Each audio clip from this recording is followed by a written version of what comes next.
This is the Glenn Beck Program. So nobody is really paying attention to what is happening in the market.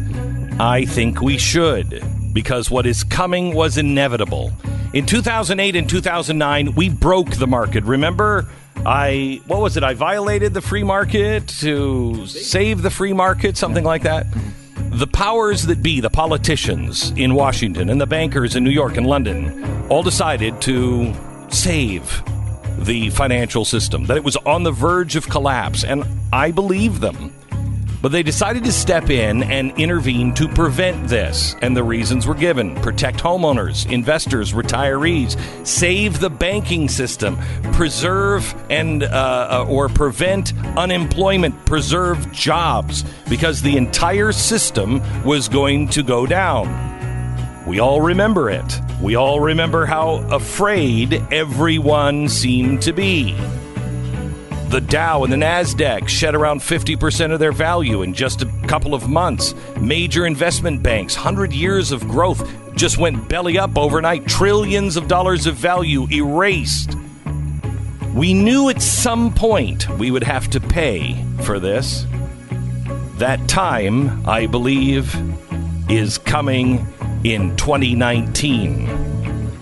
I begin there in 1 minute. This is the Glenn Beck Program. Alrighty. So we all remember 2008, 2009, and, what did we expect the government to do and the central banks? I mean, they had to act, right? They had to act. We have to do this. And so they did. And what did we do? The government issued loans and loan guarantees to banks. The Federal Reserve and the sister central bank around the world began programs of buying equities and government debt directly to prop up the markets.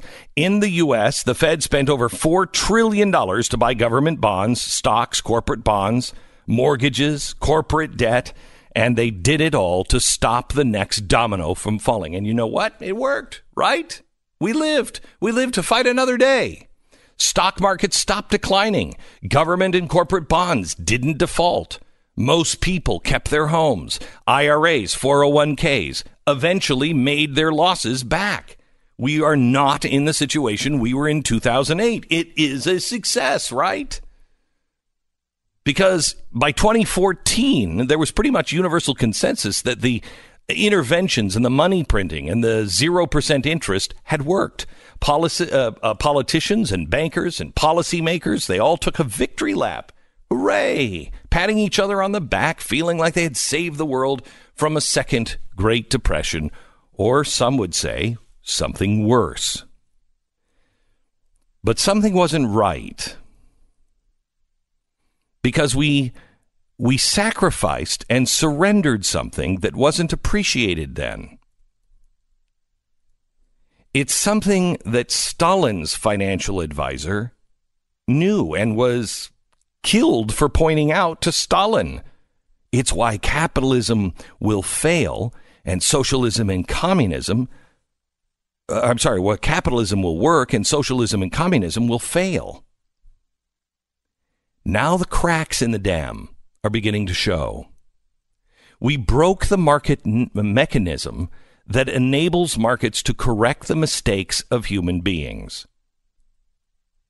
Kondratiev wave. It's a wave that things go really, really well, but then old systems need to collapse and burn out, and the market needs to be reset, and so it collapses. And then, if left alone, will quickly shoot green shoots, and new ideas and new companies will grow. Markets reward good, sound, and rational decisions, and it punishes bad decisions. It allows you to feel the ramification of your mistakes. Can you imagine if you never actually knew what hot was because you were always kept away from hot? You could be told hot is bad, but you never felt it. You never burned yourself. You never got close to an iron or a stove or a fire. Left to your own devices at some point, it's not going to be good.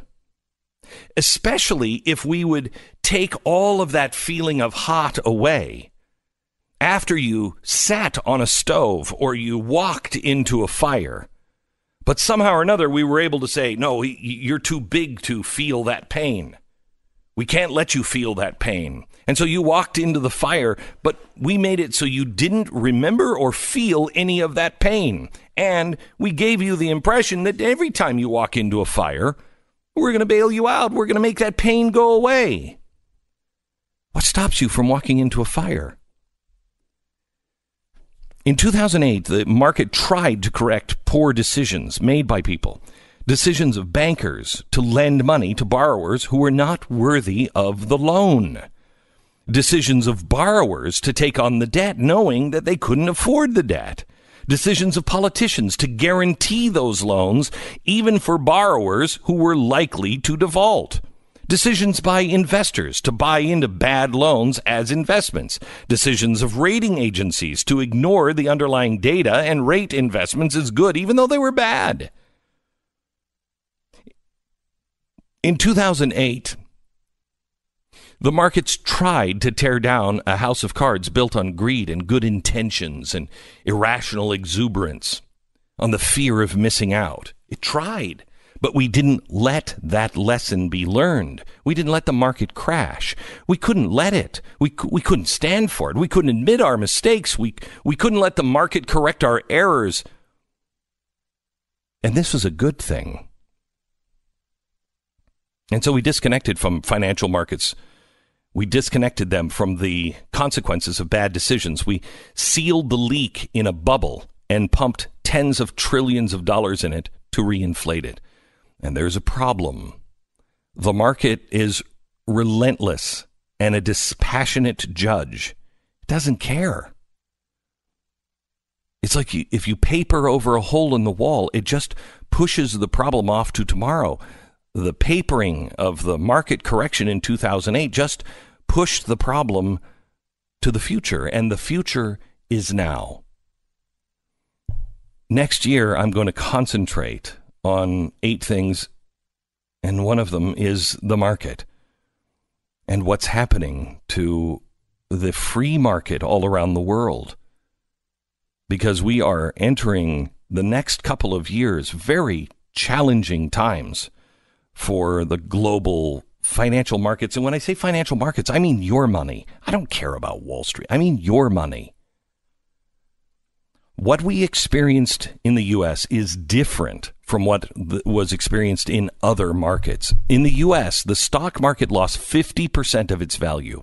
But since 2008, our markets have rallied not only to recover that loss, but have realized gains of nearly 400%. So if you invested at the bottom of the market in 2008, you've made 400%. Globally, however, the markets didn't recover. China's stock market collapsed nearly 70% in 2008, but it has only recovered 20% of what it's lost. Think of that. It's at its all-time high still sits in the rearview mirror. The same thing is true in Japan and Italy and France and Greece and Iceland and Finland and Hong Kong and Indonesia and a ton of other countries. We're the only one. In all of those countries, all-time highs are still sitting at 2007 and 2008. There was no global financial recovery. It was just us. We created a recovery in financial markets here because we had the Fed print money to buy equities through 0% loans to banks and companies. And by giving companies these giant tax breaks, they brought trillions of dollars back to the U.S. from overseas, and they put it all into the stock market. But there was no global financial recovery. That's all paper.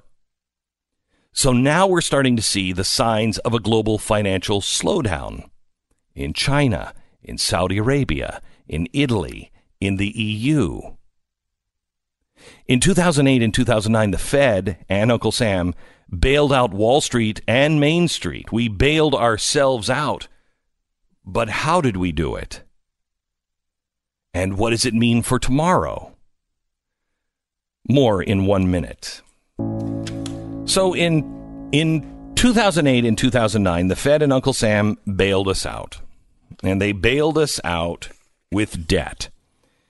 In 2019, the world needed a bailout. In 2020, we're facing a global financial crisis that may lead us into a global financial depression on the scale of 1929. Why? Because the rest of the world did not recover.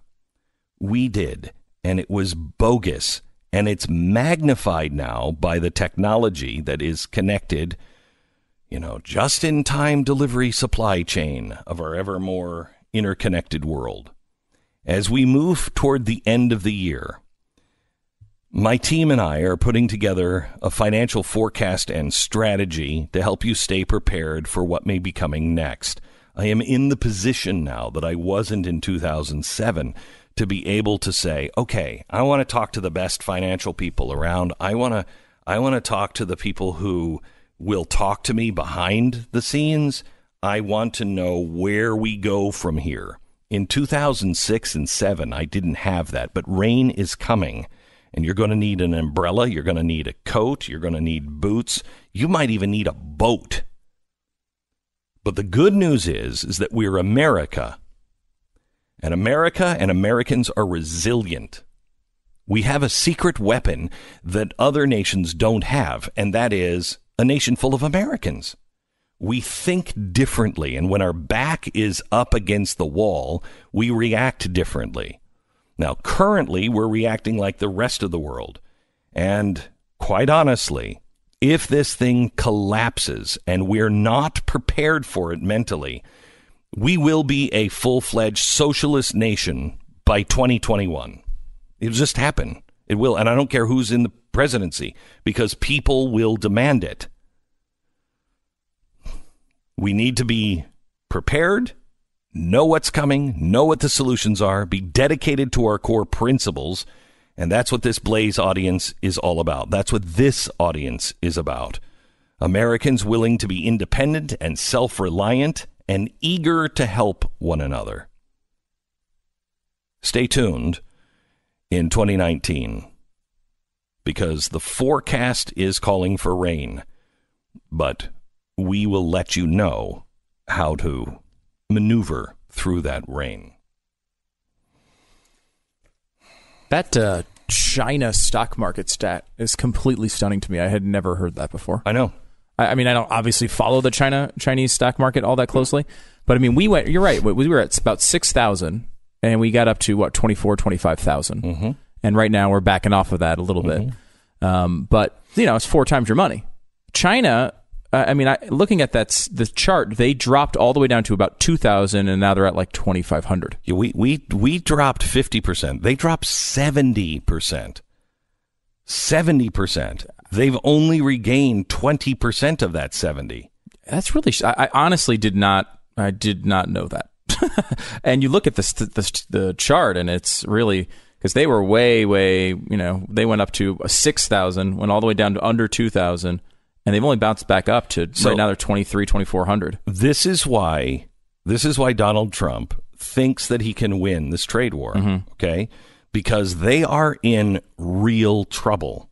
However, the one thing that we have to take into account is trade war is usually a massive trade war, not what we're doing now. But if we continue to escalate this with China, trade wars are usually the first, or I should say, the last move before a global war. When there's a pattern, you have exuberance, a collapse, a distortion of the money system, then you have more financial trouble, a trade war, and then a hot war. That's the pattern always through history. Well, we've had all of those things. And we're now about to enter our recession phase. At best, we are going to go into a recession. And that has nothing to do with politics. It has everything to do with the cycle of money. It's a seasonal thing. And so we are way past the time for a recession. And the longer you hold it off, the deeper it becomes. Now, because the rest of the world did not recover, and the rest of the world took these loans that they have to pay back in dollars. This is critical. People don't understand this. When we were loaning money to these, up and coming nations, they have to pay them back in U.S. dollars. Okay. Well, they didn't get the great growth that we got. We're the only ones. So now they're sitting here with all of this money that they owe, just like us. And what's happening? The Fed is now saying, I got to call some of that money back in. So I'm going to raise the interest rates. When they raise the interest rates, other countries beside the United States have no choice because they hold dollars, and all of the loans owed to other countries are all settled in dollars. So now their money is worth less as the dollar gains. They have to pay more money. So it's like a credit card. You have a credit card and you have 6% interest. But every time the Fed raises rates, every time we do this in another country, their credit card is going from 6% to 12% to 20% to 40%. There comes a time quickly that they cannot pay these loans back. And it also makes their dollar worth less, or their money worth less, so it's harder for them to buy things. So you start to have this problem all over the world where the politicians are going to look and say, it's America's fault. They got rich on our backs. And they look at this whole trade war as like Trump could be gone in a couple of years. They're thinking longer term than that, right? They think they can change this at any time. And again, they can always convert a couple % of their, citizenship to slave labor and save a heck of a lot of money anytime they want. And that's the sort of dark advantage they have here. Yep. You're listening to Glenn Beck. This is the Glenn Beck program. Welcome to it. Pat Gray is joining us now from Pat Gray Unleashed. Hello, Pat. Hello, Glenn. Did you read that Voyager 2 has left the solar system? Elvis left the building. Thank you. Voyager 2 left the solar system. Okay, so I thought this happened a few years ago, but it must have been it went on the other side of Pluto. Voyager 1 left the solar system a few years ago. This is Voyager 2. Well, which one had the golden record on it? Voyager 2. What the hell did Voyager 1 have?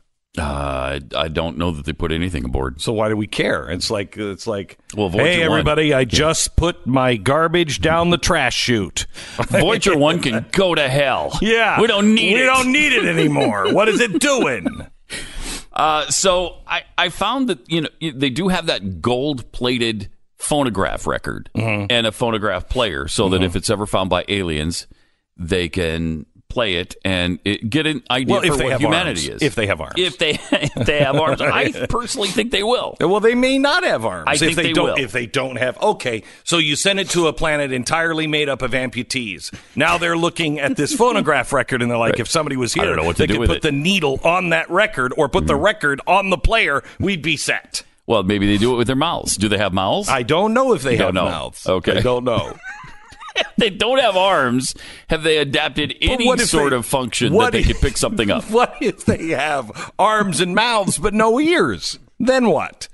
See, we're not thinking these things through. We didn't think it through. Right, okay. We didn't. In 1977, we did not think this through. We didn't. But Jimmy Carter recorded the message. I think this is a pretty good message. It's kind of cool. This is a present from a small, distant world, a token of our sounds, our science, our images, our music, our thoughts, and our feelings.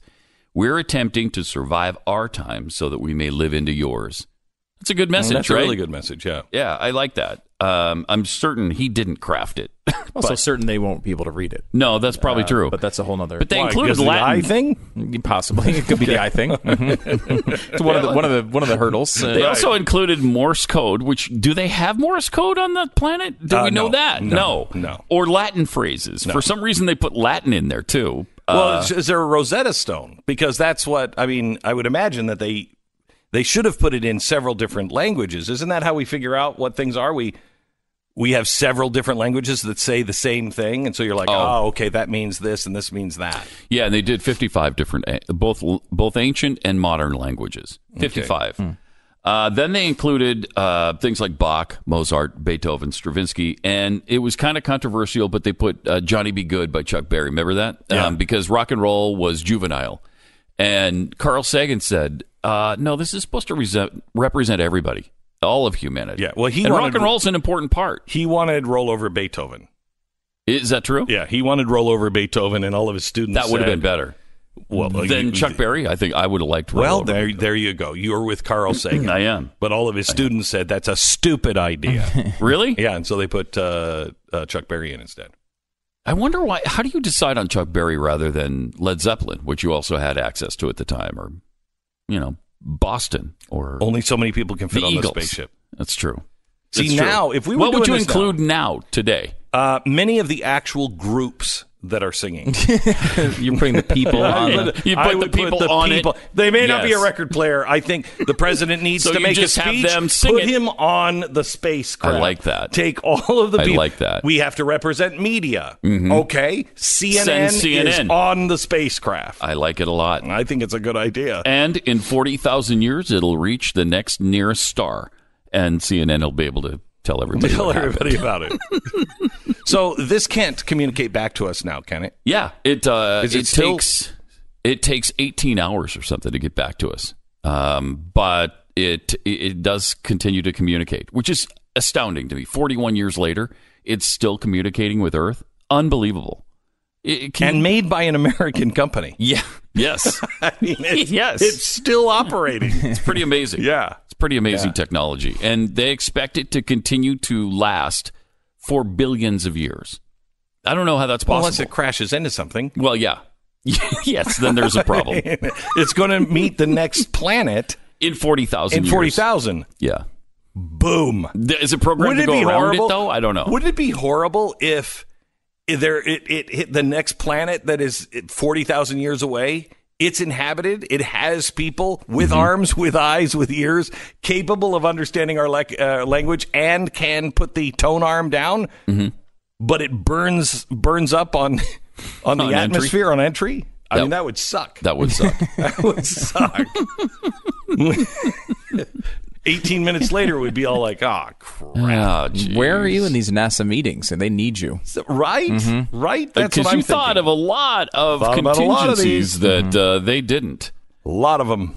Also, San Francisco is so expensive now. I was just reading this article. The median home price in San Francisco is $1.6 million. It is so expensive, waiters can't live in the city anymore. Waiters can't live in... lawyers can't live in the city anymore. Neurosurgeons. How are neurosurgeons living in the city of San Francisco? How does anybody live in a city where the median home price is $1.6 million and the average home price is over $1 million? It's unbelievable. I don't know how anybody who makes... If you make $50,000 a year, how are you living there? But it's worth here in Texas. What? It's worse here It's in worse Texas. here in Texas. No, that's it's not. right. Yes, it is. Yes, That's thank a you. good Thank point, you, Glenn. Pat. Good point. It's much worse here. Oh my gosh! it's like- the that's median right. price is $5.9 million. Yeah. For So the median. if you're in San Francisco can't or do in it. California, don't come even here. think about it. Don't. Oh, You'll by the way, about it. maximum wages here in Texas are $5 an hour. People Yeah. don't talk about that very and often. They don't they're talk about that. militant about it too. Yeah. I mean, not so militant that you could gather a bunch of people to, maybe vote in new politicians to change that. Because the people, it's not the politicians even, it's the people. Right. They don't Whatever like it. keeps you out of here, people annoying liberals from California is what we're saying. Well, it's so That's bad. I haven't eaten since 2015. Wow. Yeah. Doesn't I look can't like afford it. any. I Doesn't know. look like it. That's the thing. Mine's I've been existing on stomach, old fat for a long time. Distension. Oh, That's okay. what's happening Yes. with me. Yeah. Is Me I'm too. so hungry. My stomach is distended. When you buy a new house, there's like that guideline. It was like 3 to 5 times your salary, right? Like that you're supposed to target typically. If you are making the league minimum in the National Football League, You couldn't afford you're a house. right around the area. Well, maybe. But Yeah, maybe you the can. average house, not a nice house, but like you're actually playing. unbelievable. You're making $500,000 a year in the NFL. You're right around that area where I can afford the median house here. That's insanity. It's crazy. That is crazy. And not to mention, yeah, because the median price is what I mean. The minimum price that you're paid in the NFL is what, $484? $480. Yeah. $480. Mm-hmm. Think of that. I just want you to think of that. And you also have poop all over. Yeah. Right. I mean, it's not like you're moving into utopia. You're moving into San Francisco. I think there's only two people who live in San Francisco right now: Mark Zuckerberg and the Apple chief, Tim Cook, and they live together because they can't afford a place of their own. So it's bad. It's really bad. Well, the good news is we have a solution to all of your financial needs. And I just want to tuck this in here. Elizabeth Warren says now that the United States government should get into generic drug manufacturing. Now, she's not a socialist. I want you to know. No. She's not a socialist. No. Why would you say that? Why would you even bring that up? Well, because, I mean... Why would you? Well, because of, having the government buy the drugs and give it is, a pretty socialist thing. But having them start making them... So basically, you're just saying she's advocating governmental ownership and administration of the means of production? Yes. To paraphrase. I mean, that was a little clunky of a way of saying it, but yeah. So basically, what you're saying is she'd like to take over and basically socialize, run all of these companies. Right. Right. Yeah. But give me that phrase again, Stu, because it's weird. I've heard that someplace before. It seems like Elizabeth Warren is advocating governmental ownership and administration of the means of production. Yeah, where have I heard that before? Oh, but she's a capitalist. There's a book. Right? There's a book. It's in. What is it? I know it is. The dictionary after the word socialism. That's where I found it. Okay, so it's the textbook definition, but she's not a socialism. No. She's just now advocating for the textbook definition of socialism. And here's the bad thing. Everybody will go, what's the problem with that? What's the problem with that? Okay, try this out for size. You get a drug and it's made poorly. It's not made right. They're not making enough. They decide to change the price on it. Whatever it is, they do something bad. And it's the government that's making them in government facilities. Who do you go to? Who do you go to for help? Who do you go to say, I think this drug is actually being made wrong and it's killing people? Who do you go to? No one. Because, of course, in this utopian idea... That would never happen. Would never happen. Mm-hmm. It will always be cheapest to do it through the government. Because the government... I mean, look at the mail service. Mm-hmm. Oh, don't have a single complaint there. And you get your mail lickety-split. I mean, I can't wait to stand in line at the government manufacturing plant for my drugs. It'll be as easy as going and buying stamps. And what incredible incentive this would give these drug companies to come up with new and incredible medications. Because they get this idea that they get to sell it for a couple of years, and then the government gets to come in and undercut their price by like 80% or 90%, or maybe just give it all away. And they get us all that's their incentive. They get a couple of years of a window to sell it, and then they're totally screwed. What a great idea. It's great. It's great. It's almost like it's socialism. That's why it works so well every time. That's why socialism works so well. This is something that even, Sweden doesn't do. Right. We talk about this all the time. These countries in the European areas where they talk about, we need to do that. And sometimes conservatives say socialism, and it's not real. It's not socialism as a textbook definition. Because one of the things they'll come back with every time is, come on. It's not like they're controlling the means of production. They are. She wants to control the means of production. She's actually advocating for the textbook definition of socialism. Okay, I got to change my stance on something. Okay. If we send out Voyager 3, I want to be on the spacecraft. As long as I'm sitting in an X chair. Thanks, Pat. You can see and hear Pat on the Blaze Radio Network every day. Also on Pat Gray Unleashed, the podcast. Get it wherever you find podcasts. So I want to tell you, I'll give you something that you can do to reach out to somebody and change their lives. We've been on the lookout for people that are just in need of prayers or anything. And we found prayfordavis.com. Now, this is a 4-year-old Davis Robinson who has malignant cancer, stage 4 cancer. They don't know. The numbers don't work really with him because he's either going to live or die. And they're either going to get this or they're not. He's not old enough to understand what's going on right now. But his parents do. And his parents in the last year, since he's been diagnosed, have just...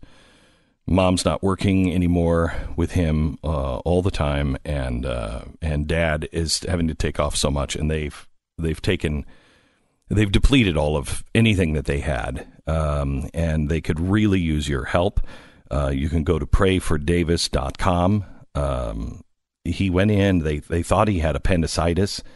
And some really good technician happened to wave the wand a little too far and found that there was a tumor on the other side of him, running from his belly button down towards his bladder. And they removed this from him, but it had spread in his body already. And it would be great to help take some of the needs off of this family now so they could just worry and spend the time with their son. If you'd like to change somebody's life, here's the way you can do it. Go to prayfordavis.com. You can make a donation there to help the family. We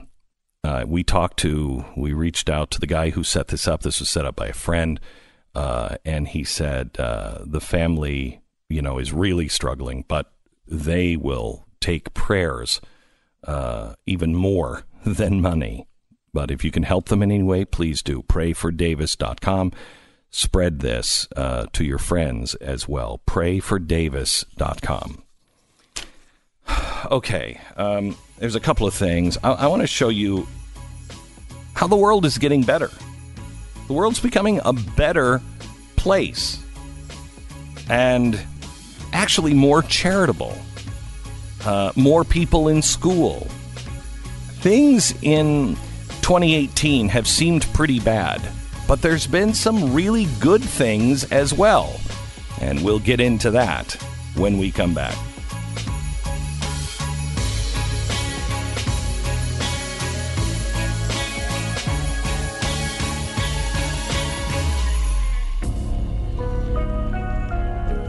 You're listening to Glenn Beck.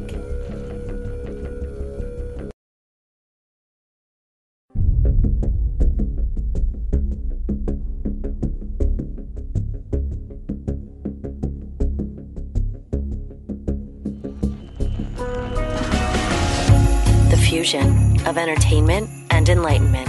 This is the Glenn Beck Program. How long ago was it that Syria gassed their own people? Remember? How long ago does that seem to you? I mean, it seems like a long time ago. It was April. Jeez. How long ago was it we canceled the Iranian deal? Or Donald Trump met with President Kim? Oh, my gosh. That was June. Oh, my God. That was June. July, the cave boys in Thailand. August, the wildfires. Kavanaugh, midterms, yellow vests, Brexit. All these things happened. And now we just hit one of my top 10 predictions on our U.S. debt. Last year in January, I said, you're going to start to see the foreign buyers of our debt dry up. It's official. They're all drying up, but not to worry, says the U.S. government. We're buying it. Oh, good. What the hell does that even mean? How do we get out of this? Oh, man, you can learn anything from history. Our common humanity, even against all odds, and it's happened before. It happened when it could have never happened. Right in the middle of war, common humanity kicked in, and people stopped listening to their leaders. And I begin there in 1 minute. This is the Glenn Beck Program. It was an unbelievable time. People had never seen anything like it before. Now, this particular morning, The skies were clear, and it was the first time in months that it wasn't swarming with fighter planes and missiles, and the air wasn't yellow or red from the mist of blood. For once, you couldn't hear gunfire, you couldn't hear explosions, and you couldn't hear the moans and screaming of dying men that you couldn't get to. One of the guys that was there said, I remember the silence. It was so strange. It was just silent. It was Christmas Day, 1914. 6 months World War I had been going on, and it was something that the world had never seen before. It had never fought a war with planes. It had never fought a war with missiles and bombs falling from the sky. It had never dealt with noxious, poisonous gas. There was nothing like it. And all of the troops along the Western Front had one day to remember what peace was like. A spiritual giant in my life, he said, Glenn, I think your job is just to remind people what it feels like to be normal, what it feels like to be good. I don't know if I've ever done that, but I've tried because it's important. That's what happened on this Christmas Day. The troops from England and Belgium and France, they got up from their muddy trenches. They were facing their enemies, and they stepped out onto the battlefield without a single weapon at the ready. The German troops did the same, and all of the men gathered in battlefields all around Europe. These guys had been fighting on this no man's land. They had fought over it for weeks. And Pope Benedict XV had called for a Christmas Day truce. He said, we have to have a day of peace. And commanders from both sides said, no, you have to continue to fight. It doesn't matter if it's Christmas. But when it arrived, there was this wave of humanity. And it overtook everybody at the battlefield, no matter what they believed. It started with just one soldier. There was moonlight on the frost that night. White almost everywhere. And it began very quietly. Graham Williams of the 5th London Rifle Brigade wrote that first the Germans would sing one of their carols, and then we would sing one of ours, until we started up, O Come All Ye Faithful. And at that moment, the Germans immediately joined in singing, O Come All Ye Faithful. The Latin words, Adeste Fidelis. And at that moment, they thought it was extraordinary. Two nations on a battlefield singing the same carol in the middle of a war. This spread 100,000 soldiers all across Europe. 100,000 agreed to honor the Pope's truce. The next morning on Christmas Day, German troops shouted Merry Christmas in English across the battlefield. They held up a sign that said, You no shoot, we no shoot. They then got up and they exchanged gifts. They gave haircuts. They played soccer. They buried the fallen soldiers who had died in no man's land. For one day, they lived like humans.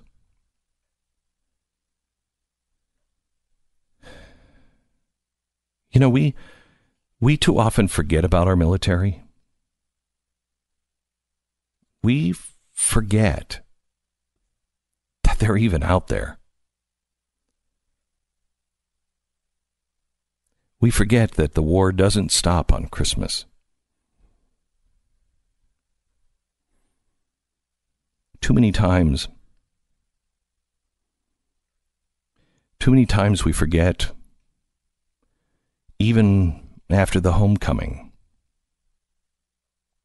In 2009, there was a veteran. He was a journalist, and he was embedded for a year with a platoon of Marines. He was in Afghanistan. It was one of the deadliest places on earth at the time. And he saw the tragedy firsthand that war brings. He said, war is life multiplied by some number that no one has ever heard of. At the end of World War I, there was an estimated 20 million people dead and 20 million people wounded. It had been billed as the war to end all wars, but that was a lie. In just a few matter of years, the world would become embroiled in yet another apocalyptic war. And we can say whatever we want to say about Neville Chamberlain or anybody else, but we would do the same. If we had lost as so much, we would have lost our sons and our daughters and our fathers, and we would have lost those who even came back. We wouldn't have wanted to go to war again with Germany.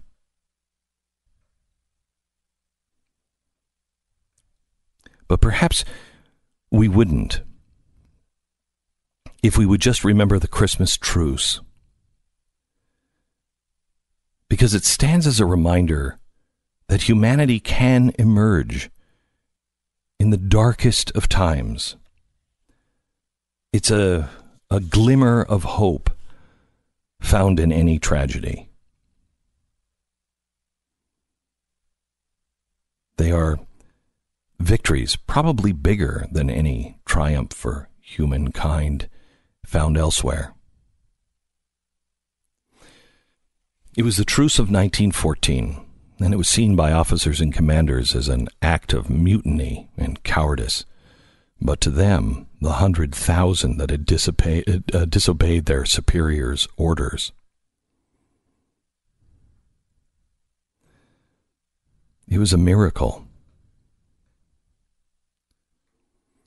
There was one kid who was young. He had a real problem with this truce. He was on record. He was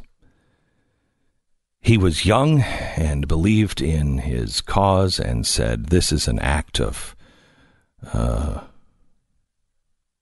traitors. Have you no honor?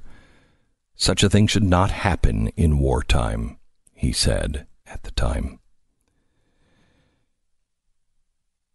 He was a corporal. Adolf Hitler. The soldiers themselves, the men dying in the trenches and the fields, engulfed by gas and smoke and blood, they didn't agree with Corporal Hitler. For one day, just one, the warfare didn't involve one superpower against another superpower, all the soldiers being pawns. It was just weak and worn-out men against the superpower of war itself. A British soldier later said, I then came to the conclusion that I have held very firmly ever since, that if we had been left to ourselves, the war would have been over. Another shot never fired. Unfortunately, that's not the case. War remains. And despite the dramatic drop in war and violence following World War II, we still have to deal with the realities of war. The people who live with those ugly realities have to deal with it most, and they are not superpowers, they're men. They're home, they're at the table. I think the best gift we can give to them is peace. This Christmas, have peace at your table. Call a Christmas truce. Come together. And let's figure out what it is that is worth living for. This is the Glenn Beck program, and I love this time of year because we can actually... it's strange. I actually feel like I could get away with talking to you about things of the heart. Where the rest of the year, most people don't want to hear it, but I think by this time of the year, everybody's kind of like so beaten down. You want some good news. And I want to tell you how the world has improved. I mean, it's crazy how the world has improved. You know, we look at today's world. Stu, if you just look at what's happening today, how do you feel things are going for humanity? I mean, I think if you look at it, how it feels, I think it feels horrible. Right? Right? I think every year we get to the end of the year and we're like, thank God 2015 is ending. Right. 2016 will be much better. Right. And then every year at the end of the next year, you say the exact same thing. And right. It doesn't and it doesn't get better. And yet it has gotten better. So much has. So much has. Let me just give you a few things. On the whole, has technology helped your life or hurt your life? I mean, I think a lot of people would say it hasn't helped, because I know... Really? You feel... Well, I mean, obviously you understand there's a lot of good things, right? But, I mean, people think when they think technology, I'm addicted to my phone. Correct. And people are never... But I also have every book I've ever wanted to read on my phone. Do you remember... I mean... Surely you probably do as a music nerd, right? You were in radio at like 12 or whatever it was. I remember going to record stores, and searching through bin after bin to find some like imported like B-side remix CD or cassette, CD. Right? Yeah, cassette. Right. Whatever it was, whatever the technology was. But I mean, to try to find that now. Every song you could ever want is available. Imagine for free. there is a collection. I really want this for Christmas, but I don't want anybody to buy it. My family is listening. Don't buy anything. I don't want anything for Christmas. But what? No, I really it's really subtle. Oh, no, no. Let me just say it on national radio. Maybe no one will buy it for me. No. I don't want it. Of course you don't. No, I'm serious. No, Tanya has received the message. She's got it. She understands what she needs to do with the rest of her day. Hey, I'm not even going to tell you. I'm not going to tell you because I'm having a hard time convincing my family. They're rolling their eyes, and I'm like, no, I'm serious. I know you as women always say this, and the one time I followed through on it, I got yelled at. So it's not that. When a woman says, I really don't want anything, it's a trap. Okay? Don't fall for that.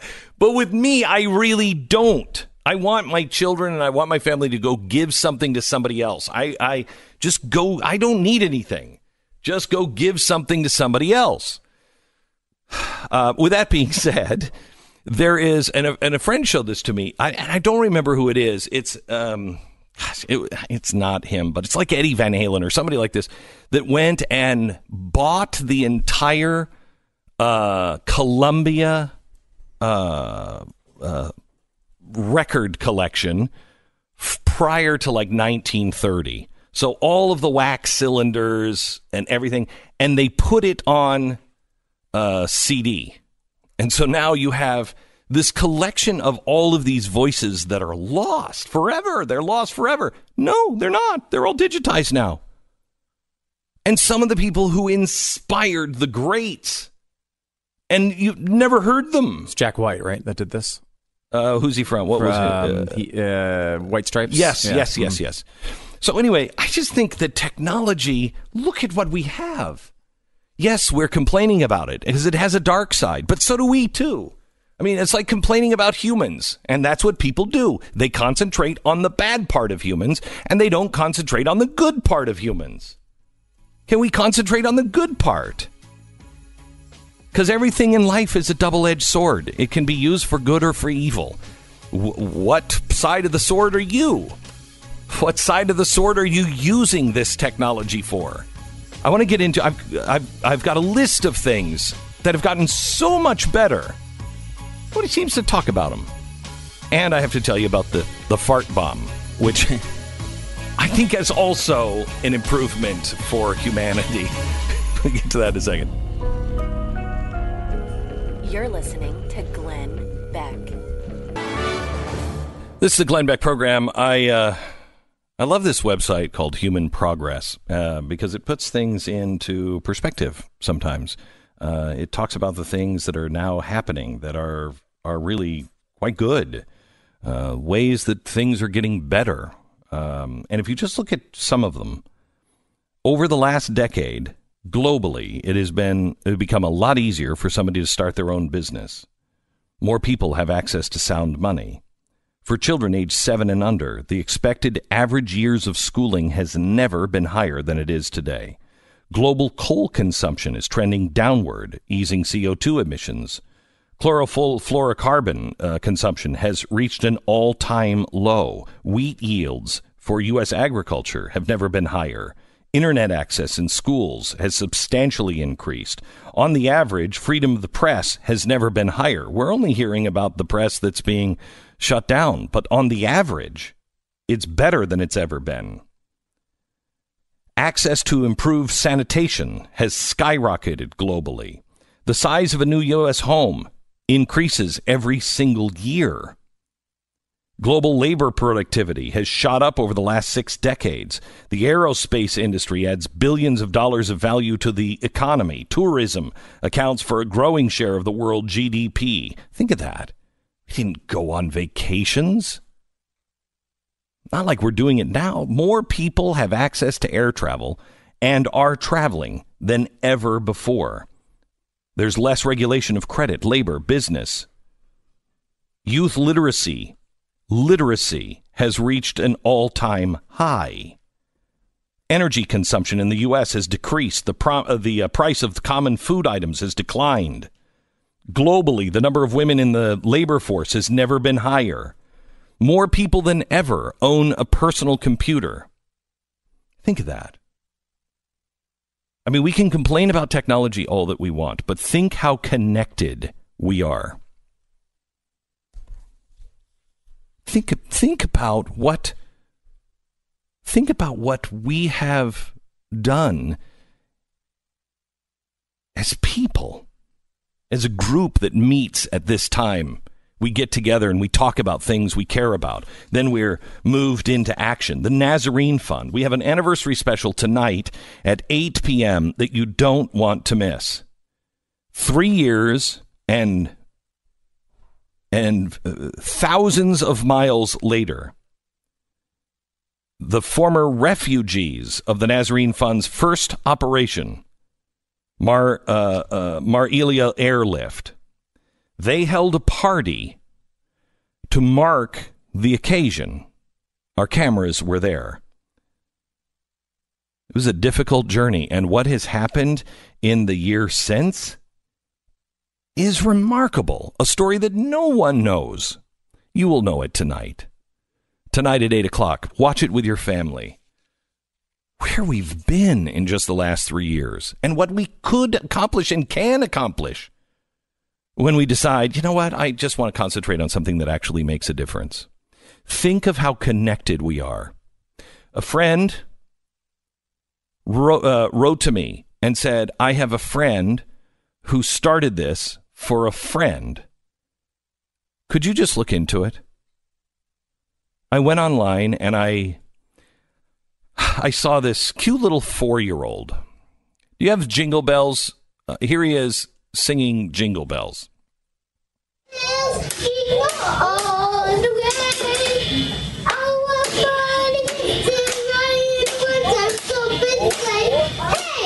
Okay, this is a kid, in case you're not watching on Blaze TV, this is a kid who is singing Jingle Bells, and he's in the doctor's office.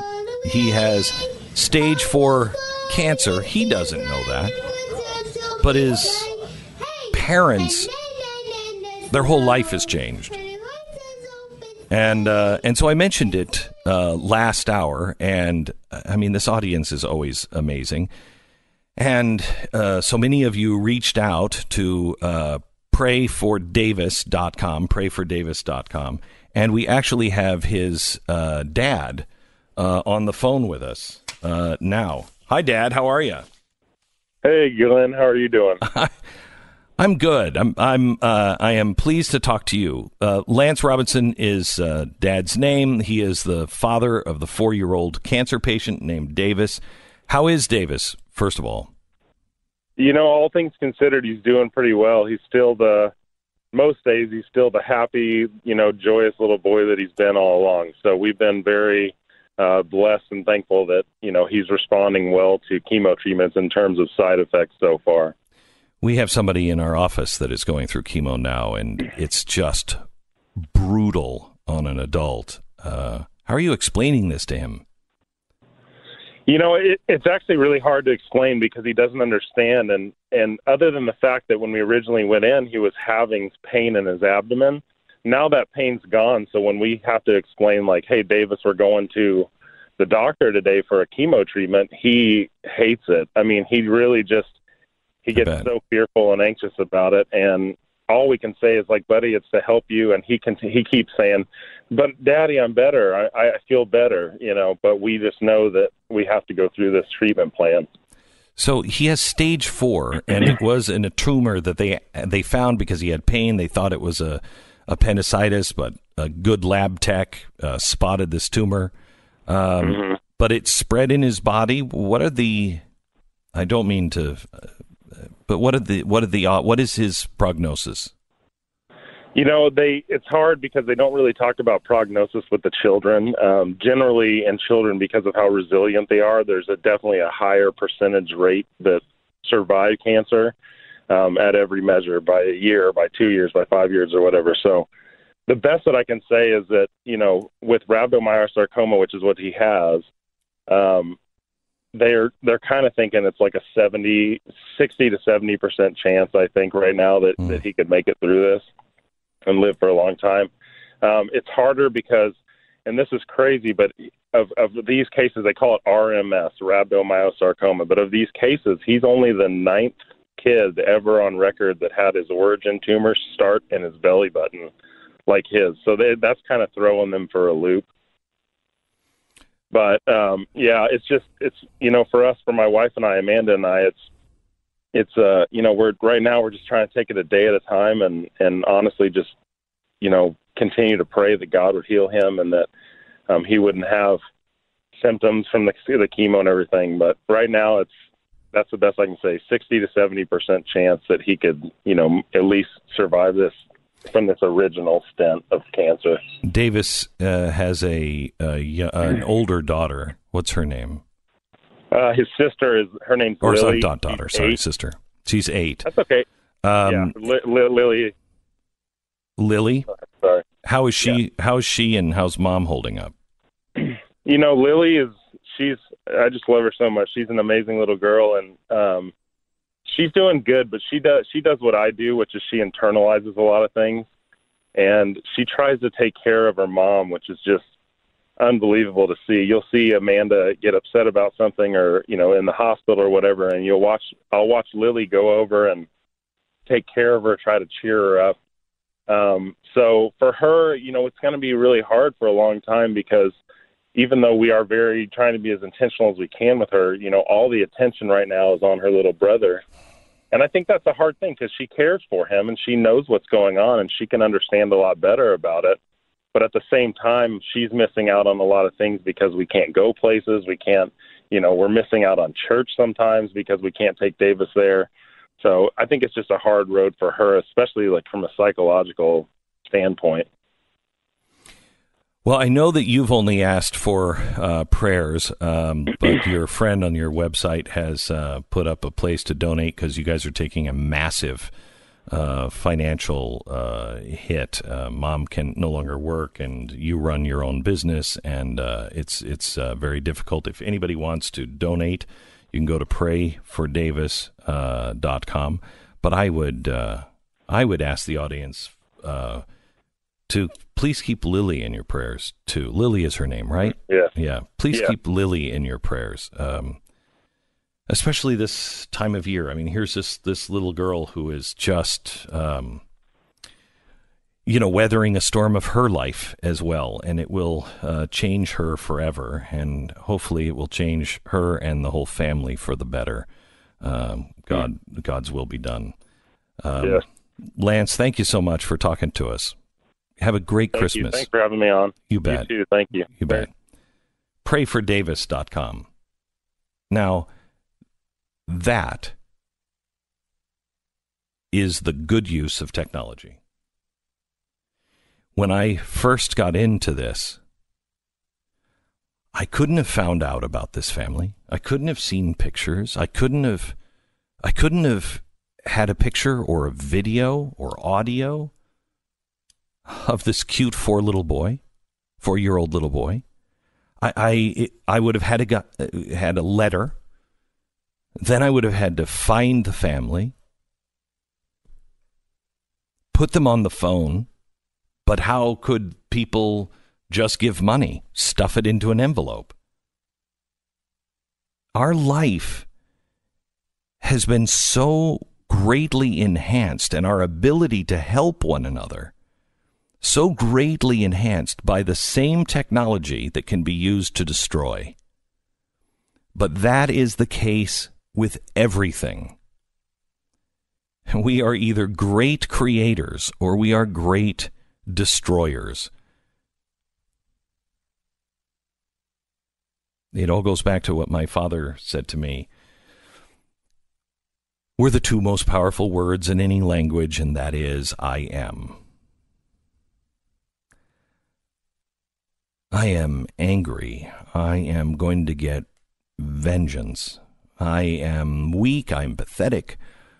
Or I am a healer. I am a helper. I am happy. I am full of abundance. I am going to share all that I have. So I think it's important for America to know that I work with one of those people. Oh, wow. Is this more racism or sexism? No, I think everybody, it's a dog whistle. Everybody knows when I say those people. What I mean are those people who celebrate things like, our first date. The first date anniversary. Yeah, yes, you're torturing me with this. Yes, it's true. 20 years today for my first date with my wife, Lisa, which is insane in a very long period of time. I do, though, I kind of disagree with you on this one. I feel like that's the more important anniversary to celebrate. The wedding is just like a confirmation of something that, you like, right? Like we had this good relationship. It's a little more than that. I mean, I guess. It's not like, I'm not like marrying my television. No, but I mean, I just a little ceremony confirming I like that. Right, but it's like you say you love someone, right? And then, you go through and you say, okay, here's a confirmation of that. In front of everyone. No, it's a confirmation that you're never going to stop. Right. But I mean, I do that before we were married. You know it when you propose, right? Should you celebrate the proposal? Like it's a confirmation. It's a legalistic confirmation of love. You right? would. First date. Your anniversary that we proposed. First date, much more important, I think. Mm-hmm. That's it. It's the Where first. Did you meet? Where we meet? We met at the radio station that you were at as well, which brought me to a really interesting thing today, is that you've been in my life more than her.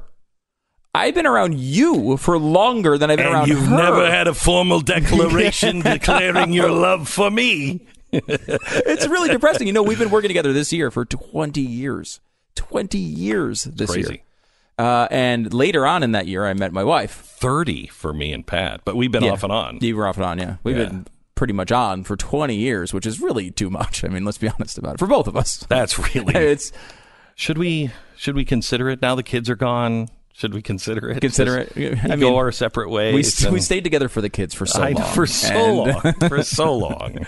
No, that's a wild thing. It's a wild thing. 20 freaking years. That's a long time. I mean, I'm at the point now where I've been with her almost as long as I haven't. Right? And for her, I think we met when she was 20. So, I mean, basically half of her life has been spent with me, which is a terrible realization for her, I'm sure. That's not something you want to wake up and say, gosh, oh no. I kind of de-emphasize anniversaries because it makes my wife look and go, holy cow, I've done this with my life for 20 years. I don't know if that was a good choice. Understandable. Yeah, not necessarily the best. All right. We still haven't gotten to the fart bomb.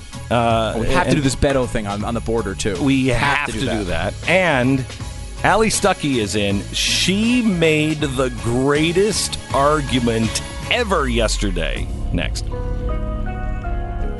You're listening to Glenn Beck. This is the Glenn Beck Program. Mom and dad are losing their son or daughter, depending on which he or she decides to be, to the state because I think it's 6 or 7-year-old has decided they want to be a different gender, and they want to proceed in life like this. And mom and dad said, well, let's hold on here. Let's just wait and see. You can make that decision later. Well, now the government of Canada is stepping in. No, mom and dad, you don't have a right to do that. And so our next guest, a friend of the program and a co-worker, posed a question. If a child, 6, 7, 8, 13, can claim they are another sex and demand that they are called something that they are not and have a sex change, doesn't that destroy the age of consent? Because if you can say, no, I'm a boy and I have the right to call myself a boy at 8, why can't that same boy or girl say, oh, and by the way, I've fallen in love with this 41-year-old and we're going to get married? Or a 13-year-old say, I've fallen in love with this 10-year-old and we love each other deeply and we both want to get married. Why can't you say that? Doesn't this destroy everything? Or is that the point? Allie Stuckey, when we come back in 60 seconds. This is the Glenn Beck Program. So Allie Stuckey worked for us for I don't know how long, and then CRTV stole her from us. Stole her. She may, others might say, rescued her from us. And then when this deal was going through for our merger, the one face that kept coming to me was Allie going, oh, dear God, no, please, no. No, please, no. Don't send me back there. Right. So I just wanted an honest... I mean, that's really what went through your head, wasn't it? No, it wasn't. No, it wasn't. I am very glad. I've heard so many good things about the potential of this merger, and all of them have come true so far. Yeah. And I think it's only going to get better and better. Yeah. So it is.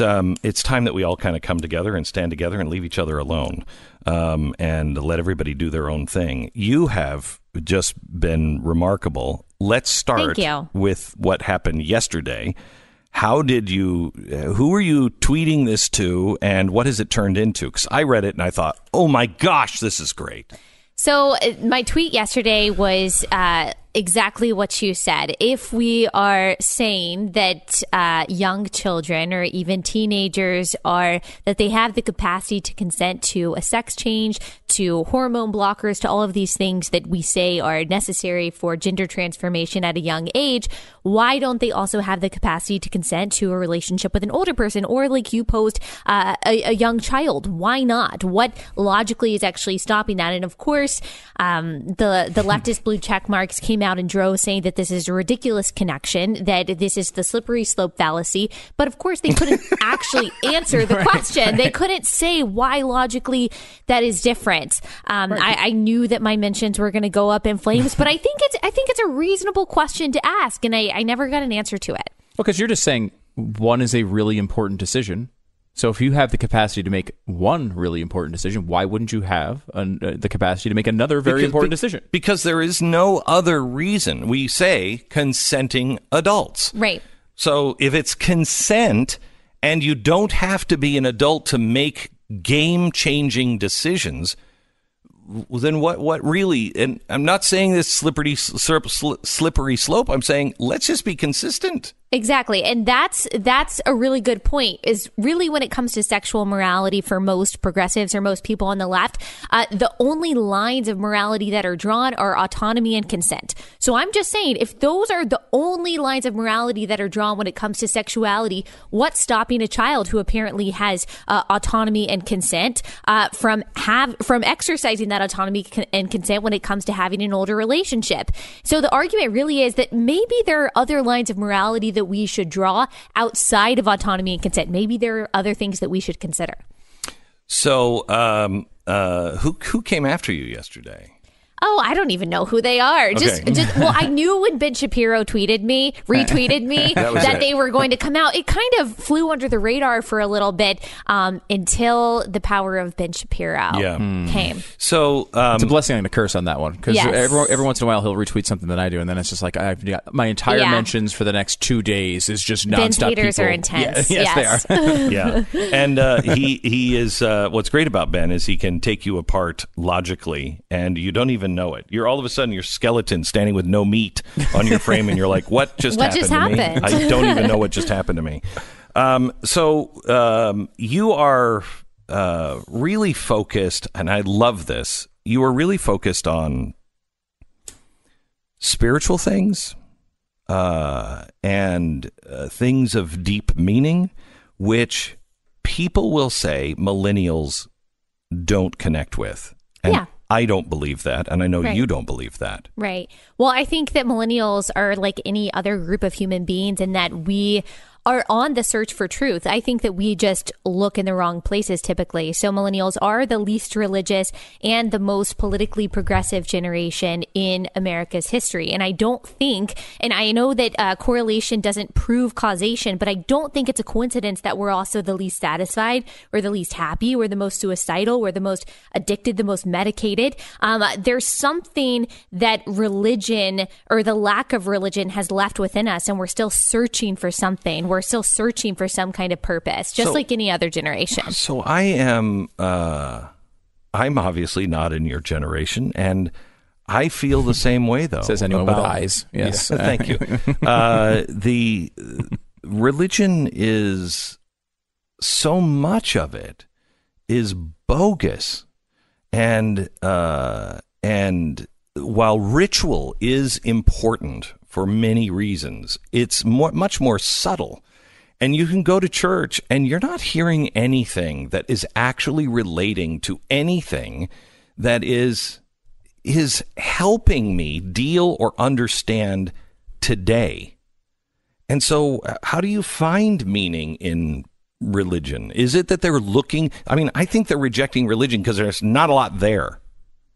Yeah, maybe so, but I'm not shy about what religion and what faith I think will ultimately fulfill you, and that's the gospel of Jesus Christ. And I'm not going to shy away from that and just say, religion in general, faith in general, that's going to help you. I don't believe that. If I did, then I wouldn't be a Christian. It would be a lot easier for me not to have to take up my cross, deny myself, and follow Christ, and just say, yeah, religion is great. Go along with these rituals. They'll make you feel better. I don't believe that. I believe that Jesus is what fulfills you. That doesn't mean that we're going to find temporal happiness every single day simply because we are Christians, but that Jesus satisfies that void that's in your soul. And that's the audience that I'm speaking to. And there are a lot of non-Christians that follow me and listen to my audience, but the niche that I've kind of carved out are A, people that are seeking truth and they haven't really figured it out yet, and B, young Christians that want to hear their faith logically discussed, logically debated, logically talked about within the realm of culture and politics. And so I'm not shy about which faith I think satisfies. I don't think it's religion in general. I think it's Jesus. I would say that religion in general has been one of the problems. When you keep saying that, do you mean like the people who are doing it, or people who are misusing it for other purposes? Gandhi said it great. I love this Jesus. I just don't like his followers. Okay? And so many of us are not living it. Right. And yet we are the first to point to someone else and say, look at their flaws. Totally. And those people are going to hell because they don't do X, Y, or Z. Well, neither are you, Jack. Neither are you. Yeah. And we are right now, in the last few years, I have been blown away by the number of people who are devout Christians who, to me, deny their faith every time they say, yeah, Glenn, peace and all of that stuff, that's fine, but that's not going to work. Really? Because that's what Jesus said to do. Right. And they deny the power of the actual gospel. If we are actually living it and not so busy going, oh, you got to get baptized in the name of Jesus, but just living it, just actually loving people. And that's hard to do. And I think people have a really hard time. I have a hard time with this, the balance between fighting for what is right in a way that is effective and also being a peacemaker. Is it possible to fight for truth? Truth is inherently divisive, and also be a peacemaker. Jesus. Also be exactly. He did. He never denied it, and he was never weak. Yes, he was never weak. And you're exactly right. And I think it's difficult for people to follow that example. I would say the problem is not religion; it's sin. That's the problem that's always been. Okay, back in just a second with Allie Stuckey. So, Allie, we left it at sin. What do you mean? Define sin. Well, everything that you just described, which I think can probably be encapsulated by the word hypocrisy, that's sin. That's not necessarily the fault of Christianity or the fault of religion. It's the fault of imperfect people who are hypocrites. And I do think people have misused religion to make themselves feel self-righteous, to stand on our pedestal and say, you're wrong, but I'm good because I'm a Christian or I'm whatever. And I do think that's wrong, but that's not a problem of religion. That's just a problem of sinful people. Yes, except I think our religion, our houses of worship, our systems are developed by men. The gospel is his. Right. The system. When I say religion, I mean the system of administering that. Gets so warped, and we're yelling at each other because you don't go to my church and I don't go to your church and I'm better than you because of that. It's like, I don't remember Jesus saying any of that stuff. He said, do these things.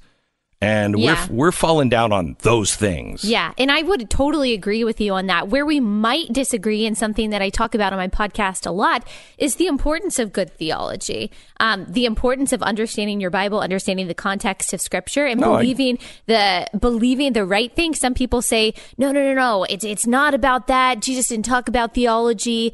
It's just about your personal relationship with Christ. But I would posit that you can't have a personal relationship with God until you know God accurately. So we are going through this. I'm going through this with my teenagers right now.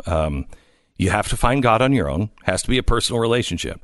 But once you find God, you have to ask yourself, is any of this stuff true? Did he rise from the dead? Because if he didn't, okay, how are you going to find the sense of peace and forgiveness? If he didn't, why are you doing this, and this? If he didn't, none of it matters. None of it matters. It's just a good book with some really good safety tips in it. And that's entirely different than God. Mm-hmm. So what does it mean when you find God? So I think we're kind of on the same page. I wanted to ask you, Allie, I was fascinated by something that happened to you over the past year, which was a controversy with one of our favorite people, Alexandria Ocasio-Cortez. Yes. Oh my gosh, did that's right. An interview, a quote-unquote interview with her. I saw it. It was an interview. I saw it with my own eyes. Real. It was real. It was real. She was there. I saw you and I saw her, and you were talking. What was weird is the questions were different from... Did you see the interview on NPR? Because it was totally... She answered the same way. It looked the same way. It was crazy. It was crazy. And you obviously edited yourself in and made a really funny piece with you interviewing Alexandria Ocasio-Cortez. And I was fascinated by the way that people reacted, in which they tried to make it seem as if you were trying to mislead people, that the interview was real. First of all, what was that like going through? And secondly, does that, because the indication I got is they were scared of you. The fact that they would do that and try to, it was such a ridiculous angle of attack, and try to, to squash you in that moment and say something that was obviously a parody was real. I don't know. That indicates that they were intimidated by that whole thing. Well, first of all, I was not anticipating this kind of blowback. I thought, okay, this will be a funny video. People will like it, but it's not going to cause controversy. Yeah. When I woke up the next day and had emails from BuzzFeed and the Washington Post asking me, and this is the thing that I also learned. We all know that there are biased journalists out there, but what I realized in the questions that they were asking me, so targeted towards the conclusion that they had already drawn, is that, so this is how it works. They start with a foregone conclusion and they back up from there, and they'll fill in the facts that they want to fill in. What really just struck me, which I guess, again, we already knew, was the stunning arrogance of these leftist journalists who say, no, readers, you probably didn't know that this was fake. But because we are so cunning, because we journalists are so smart, let us break this down for you. This was a fake interview. She was trying to mislead you. I'm like, good job. Y'all are so clever. That's what amazed me about it. There's a subtle undertow, I think, of the whole Russia situation that is very connected to that, in that they keep bringing up the Russia situation with the memes and the bots and everything promoting Trump as it approached the election. But the undercurrent of that is, everyone knows that you're an absolute moron if you voted because of a meme. Right. And in their view of America, everyone is just dumb enough to be fooled to vote for Donald Trump because of a meme. Now, I don't know anyone who's dumb enough to vote because of a meme, but that's like that.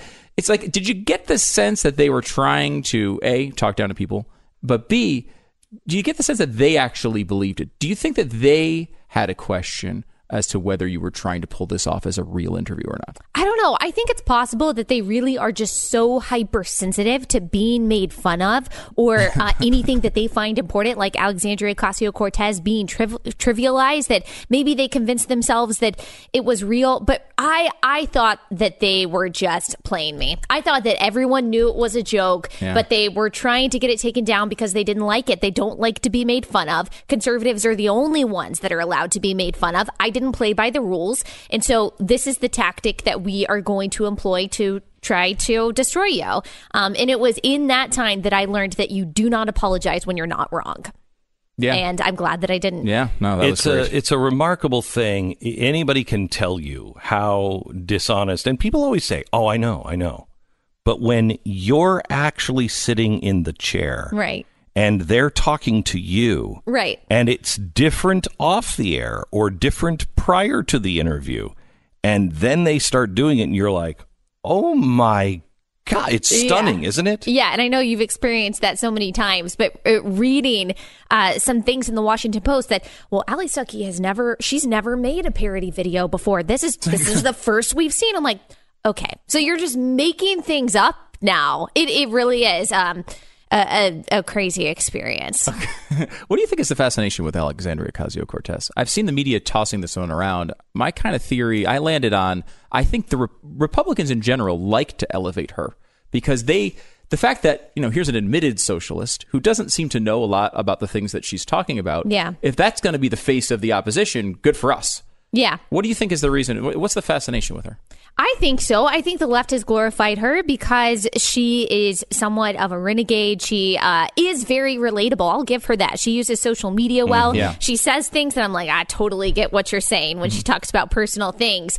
So I understand that. And a student asked me, are you afraid that this is going to now encourage more socialists to run for office and possibly win? I said, no, I am afraid that it's going to encourage more ignorant people to run for office and win. That's what I'm afraid of. I think that's the precedent that she's setting, and that's why many people like me are so worried about it. I love it. Allie, thank you so much for coming in. Allie Stuckey, if you haven't been following her, or if you wondered where she went, if because you were a Blaze fan or CRTV, we've now merged and we are together, back in the family again. Allie Stuckey, thank you so much. Thank you. All right. When we come back, I know I've said we had to get to it all morning long, and it is true. It's a deep story, believe it or not. The fart bomb. When we come back. I want to take you back. Now, this is over a year ago, but I want to take you back to a time when we had something called the internet. And remember, we could go shopping online. We could see each other online. We could watch movies and everything else. Do you remember this, Stu? That was a long time ago. It was, well, you could go on. I guess you could. It's so hard to remember. I know you could go. I think you could buy things. You could read things. You could listen to music. Remember that? You could listen to music on the internet, and then they had the whole. Like they used to call it streaming, and like you could basically like watch a movie over the internet right to your computer or to your phone. I mean, back in those days, there was a real possibility that we could have innovation in this country. Well, what happened, as you all remember, a year ago, it was a year ago. I mean, it seems like a lot longer that we had the internet before it went away. They shut down the internet with net neutrality. Yeah. And in fact, the headline was, I believe, what was it? The death of the internet. The end of the internet as we know it. Yeah, the end of the internet as we know it. And that is true. That is true.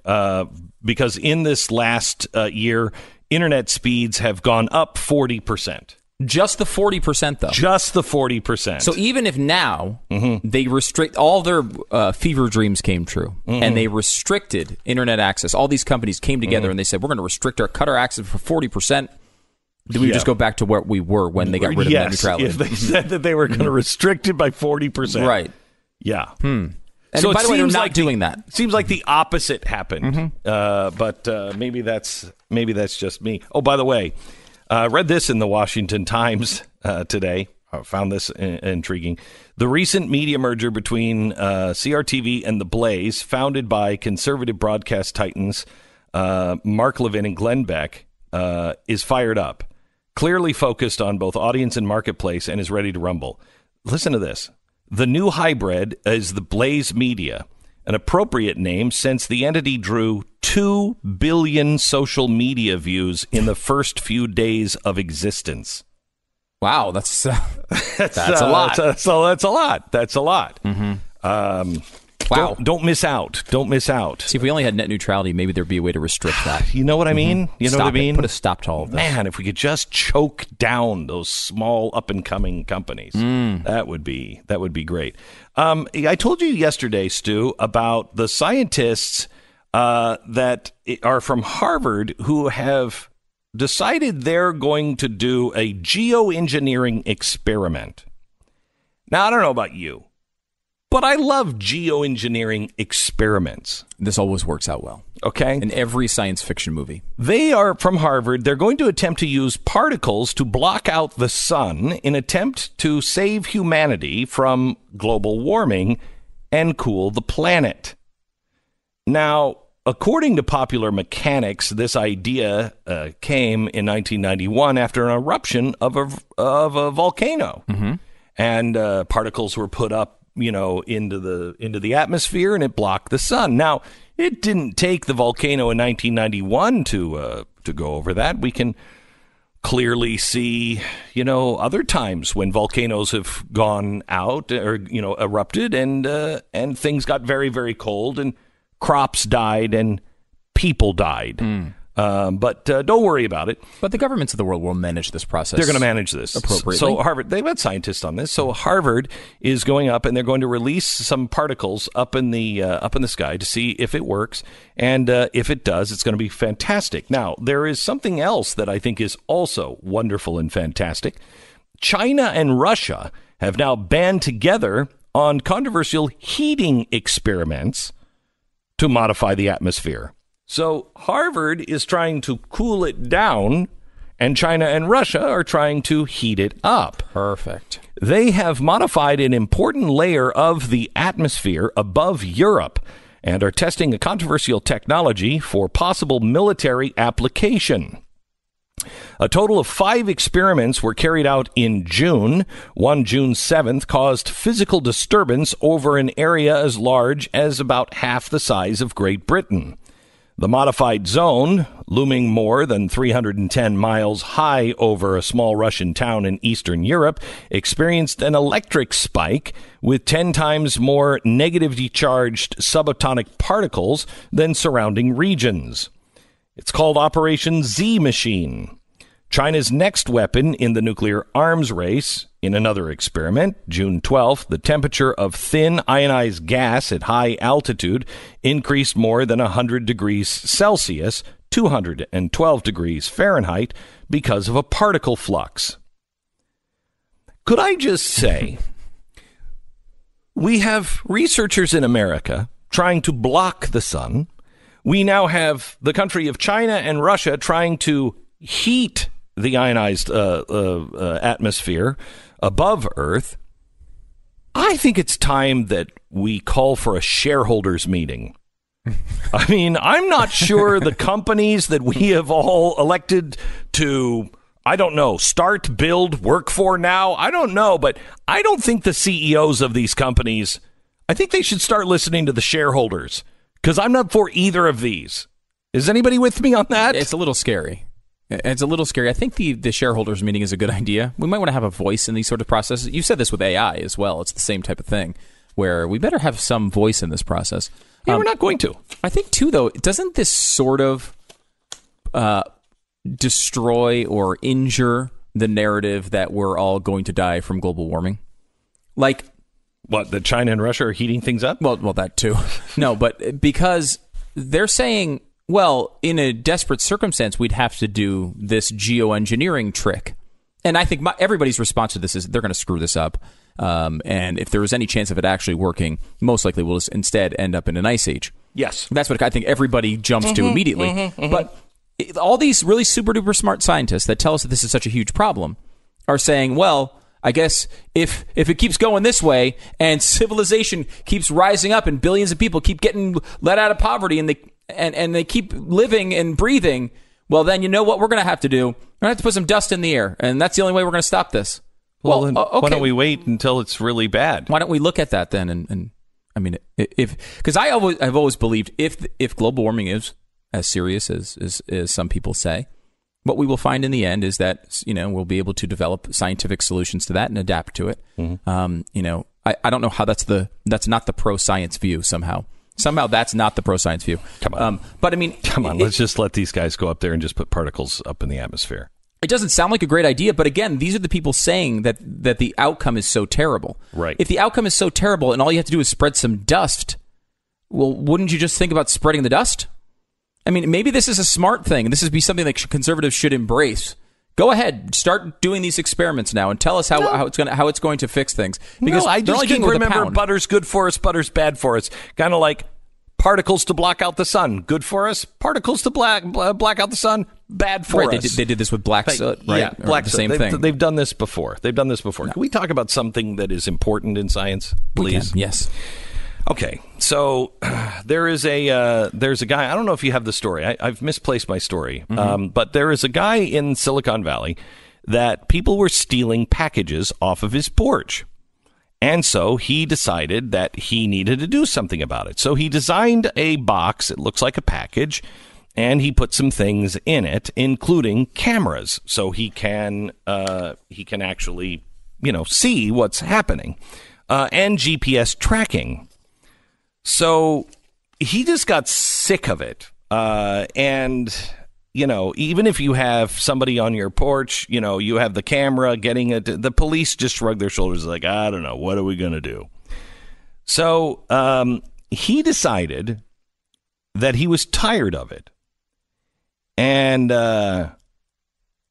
so he decided to retaliate.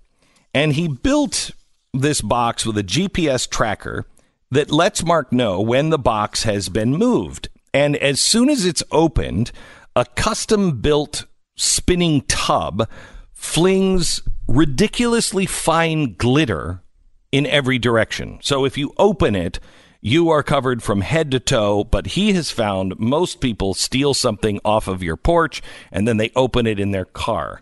And oh no! And so your car has a giant glitter bomb, but that wasn't enough. Mm-hmm. A few seconds later, after you're spitting the glitter out of your mouth, and I'm quoting, a blast of canned fart spray goes off. Now, maybe it's just me, but I was not aware that we had fart spray in a can or a jar? I think it's like 83% of Spencer Gift's business. They really do have farts? Is fart spray. Do they really I have could be farts? wrong on that percentage, but I think it's close. So you've seen it? Yeah, I've seen canned fart spray before, of course. And it smells like... I've never bought canned fart spray, Okay, but I all have right. seen it in stores. I assume it's effective. Okay, so... I'm not going to advertise falsely about that. Right. I mean, we've never had canned fart spray as an advertiser, and I've never used it, so neither of us can say, but I want some. Anyway, a few seconds later, after the glitter bomb goes off, a blast of canned fart spray goes off. Or should I say, the first blast of canned fart spray. Because apparently it just keeps coming. And the reason why he did this is because he wants the thief to throw the box out of the car, out of the window, into the garbage, or whatever, because he wants to take the box and use it again for somebody else. And so he just tracks it down wherever that box is sitting with the GPS, and then he packs it all back up and puts it on his porch. This is brilliant. It seems I a little love bit of this. overkill for a problem that I know is significant, but I mean, Amazon probably just going to send you a new one, right? I mean, Yeah. I mean, that's it. Yeah. I don't know, but I do like the fact that there's somebody driving around smelling like farts and covered in glitter. I will tell you that as you read the article and as it points out, building a box that goes off and has wires and switches and circuit boards in it may end up putting you on a list of some sort. I'm not sure what kind of list, but you might want to think twice before you do this yourself. Just the stuff that you're actually buying there, I think, would put you on a Glitter and fart spray? I don't know if glitter and fart spray gets you to the terrorist watch list, but You guys have any fart spray? I need some glitter and fart spray, please. In fact, give me a whole case of it. again, Spencer Gift is not going to be shocked by that request. On tomorrow's broadcast, I'm going to show you how things get better. And it's generally speaking, not through protests, not through violence in the streets. It's actually through stuff that the things that people say they hate right now were a blessing to people 100 years ago. And it's stunning. So the things that we hate right now, it's just time for another turn for capitalism. And capitalism is changing it already. We're just too blind to see it right now. It's hard to see because it's like someone getting taller in your family. Like day to day, you don't notice it. Over time, you recognize it. It's easy to go back and look 20 years ago that we had way worse technology. Our lives have improved an incredible amount. We've talked about this with rates of survival of diseases and all sorts of things like that. The progress is absolutely amazing. But when you see it day to day, it doesn't feel that way. I heard the wind on Mars this week, and no one was talking about it. I cast the rains down in Africa. That was my weekend. No, hang on. It's different. No, it's a different thing. Did you hear that with the winds of? It sounded like wind. Yeah, it did. It did sound like wind. Well, it was weird because you had to pitch it up, I think, 2 octaves to be able to hear it. So it's, I'm not sure why, but I think it's maybe it's beyond our hearing, the wind. But still, I heard noise on another planet, and no one talked about it. No one talked about it. It's crazy. It's incredible. It's incredible. We don't even notice these things. We don't notice the big things.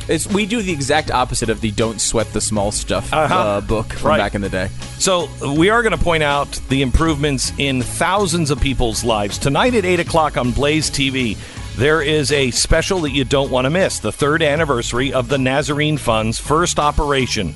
Where we've been in the last 3 years, how much good you have done, and what's to come. Tonight, 8 o'clock, blazetv.com.